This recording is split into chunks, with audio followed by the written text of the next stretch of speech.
Hi everyone and welcome to your homework video. This week we're looking at multiplying and dividing fractions. You're extremely lucky because you're the first year 6 that have ever had to multiply and divide fractions. So you can see it on the curriculum here. There's one video for everyone. The questions will be differentiated as we go through. So what we already know about multiplication is that it's repeated adding. So say for example I'm looking at 6 times 4. I know that that's the same as 6 add 6 add 6 add 6. And we've got to remember that when we're multiplying fractions. Now, pause the video and see if you can write down as an addition sentence what 3/4 times 3 is. And see if you can write down as a multiplication sentence what a third add a third add a third add a third is.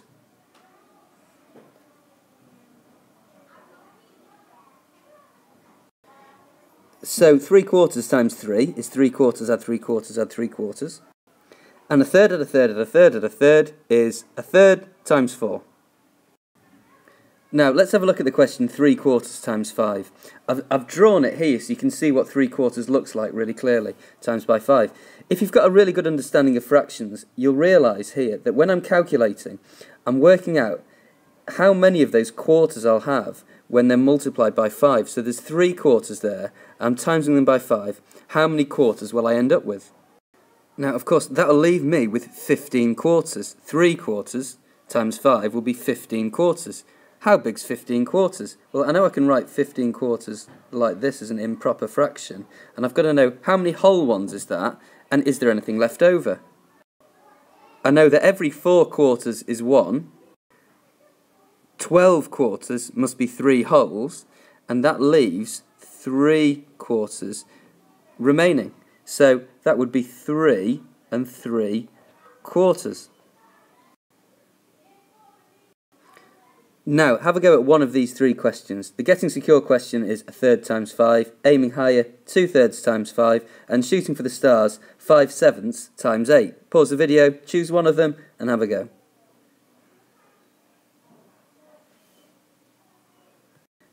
So, for the first example, if I've got a third 5 times, I must have 5/3. Now, 3/3 is 1, so I've got to think how many thirds do I have left? Well, I've got 2/3 left to make up my 5/3 in total, so 1 and 2/3.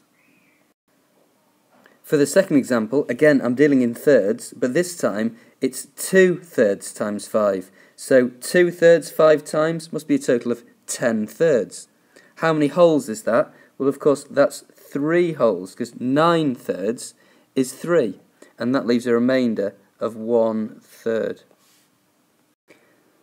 And for the final example, 5/7 times 8, well, I'm dealing with sevenths, and there are 5 of them, 8 times, so 5/8 must be 47ths I have there. I just need to realise, well, what's that as a mixed number? Of course, 7/7 is 1, 14/7 is 2, 35/7 is 5 wholes, and that leaves 5/7 left over. Now, when we think about multiplying, we usually think about a number getting bigger. For example, 5 times 3 is 15, 5 add 5 add 5. But when it comes to multiplying by proper fractions, it's a little bit different. Say 5 times a half, it's a half of a lot of 5. That means it's actually getting smaller, 2.5. So when we're multiplying our fractions by fractions, a fifth times a third, I know that my answer is going to be less than a fifth. In fact, it's going to be a fifth split in 3 pieces. You might see a link here between multiplying by fractions and dividing by whole numbers. Let's have a look at a fifth times a third. I've drawn a box and I've split it into fifths, into 5 theoretically equal pieces. Now I'm going to times it by a third. I've done that by splitting the fifth into 3 equal pieces. Now, I just need to work out what fraction of the whole shape is now actually shaded. What is a third of a fifth?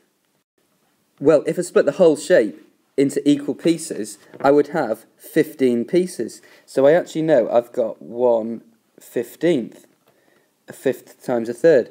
I was saying you might notice the link between dividing by a whole number and multiplying by a fraction, because here, essentially, I've done a fifth divided by 3, giving me a 15th.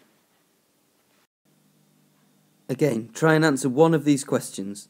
Either the first one, the getting secure one, the middle one, the aiming high one, or the bottom one, the shooting for the stars one. Pause the video and have a go.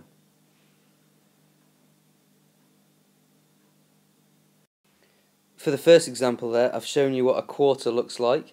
If I then do that, times that by a half, I'm essentially splitting it in half, and so now I've got one of these pieces, so I've got an eighth. And for the second question, again, I've drawn a quarter there. And that quarter split into thirds is 1/12. And finally, we can see 3/4.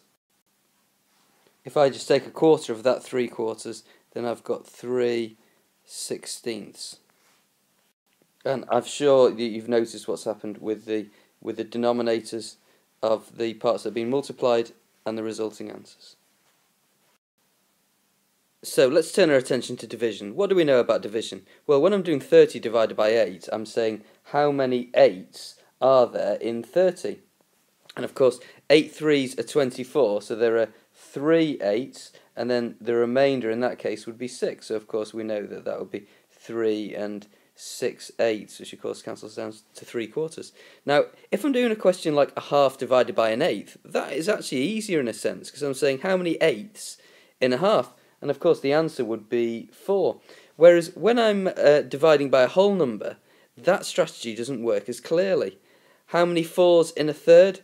Well, I know that that won't quite go. My answer will be less than 1.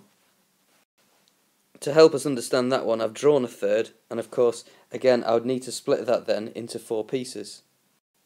Now, I've just got to work out what fraction of the whole shape the shaded green part is there. And of course, it's 1/12. And you're going to finish by doing one of these 3 questions. They go easier to harder, just like before. Have a go at one, pause the video.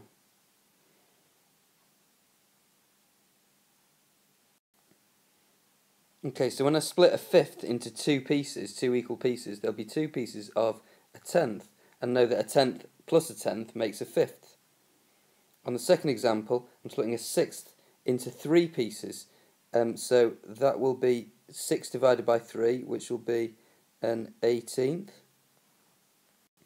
Of course, 3/18 is the same as 1/6. And on the final example, 5/6 divided by 2, you could almost picture that as being like 2.5 sixths. Now, of course, we never have a decimal in a fraction, so we could scale that one up to make it out of 12 and make it 5 out of 12. Notice here that the numerators stayed the same and the denominators doubled. Well done for getting this far, and as ever, we'll iron out the details back in class.